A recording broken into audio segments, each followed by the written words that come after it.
Welcome to Fundamentals, your friendly guide to investment funds and SPVs.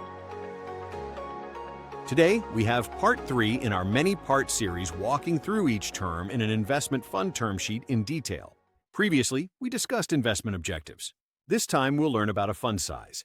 The fund size is essentially a marketing term signaling how much capital a fund or syndication seeks to raise.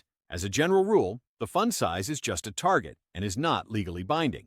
However, sometimes guardrails do exist. Caps. Some funds have a cap on the total capital the fund can raise. LPs sometimes request caps so the GP doesn't raise too much money and start deploying capital indiscriminately. For example, a fund with a $200 million target might have a cap at $250 million. Floors. Less common, but sometimes funds have a minimum viable capital raise.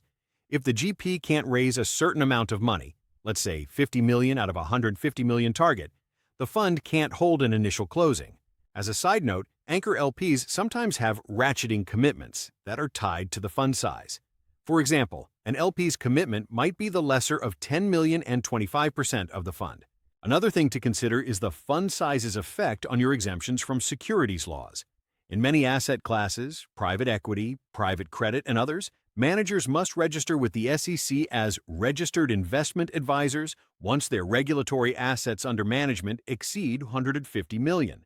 As a result, some emerging managers target less than $150 million for their first fund so they can avoid extra regulatory scrutiny until they raise Fund 2. So, how much money should you raise? What's normal? A common progression for first-time GPs looks something like the following. Fund 1, 10 to 50 million. Fund 2, 50 to 150 million E. Fund 3, over 150 million.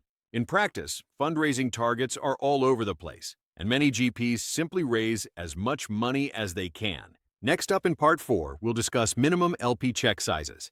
Follow Fundamentals to get all your investment fund and SPV info. Fundamentals is written by TIL Partners, a tech-enabled boutique law firm of expert attorneys who thrive on efficiency, personal connections, and long-term relationships. We use software to automate repetitive tasks so we can spend our time counseling clients, creatively solving complex issues, and continually refining our workflows. Thanks for listening.